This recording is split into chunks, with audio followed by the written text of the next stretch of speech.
శాసనసభ పక్షం తరఫున స్పీకర్ గారికి కూడా ఇవ్వడం జరిగింది. ఈ కార్యక్రమం మీద కట్టబెట్టండి అని ఆయనకు ఇవ్వడం జరిగింది. మరి దాన్నే ఇవాళ మేము మళ్ళీ డిమాండ్ చేస్తూ ఉన్నాం. నువ్వు ఏదో కుట్రతోటి కేసులు పెట్టి ఏదో చేద్దామంటే నడవదు. ఇవాళ శాసనసభ నడుస్తున్నది కాబట్టి, కేటీఆర్ గారు 4వసారి ఎమ్మెల్యే ఉన్నాడు కాబట్టి, శాసనసభ నడుస్తున్న సందర్భంలో ఆయన మీద అక్రమ కేసులు పెట్టారు కాబట్టి, కేటీఆర్ గారి వల్ల ఈ కార్ రేసింగ్ మీద తన వాదనను వినిపించడానికి చర్చను మరి అనుమతించాలని చెప్పి స్పీకర్ని మనం ఇవాళ మళ్ళీ డిమాండ్ చేస్తూ ఉన్నాం. ఈ ప్రభుత్వాన్ని కూడా సవాల్ చేస్తూ ఉన్నాం. ముందుకు రండి, మీకు దమ్ము ధైర్యం ఉంటే ఇప్పుడు చర్చ పెట్టండి ఈ కార్ రేసింగ్ మీద. కేటీఆర్ గారు మీదేందో అదేందో ఉన్నదేందో అన్ని విషయాలు కూడా బయట పెడతాడు.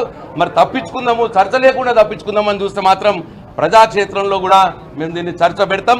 ఇవాళ ఎట్టి పరిస్థితుల్లో ఈ చర్చ తీసుకునేదానిక శాసనసభలో మా పోరాటం కొనసాగుతుంది. Thank you.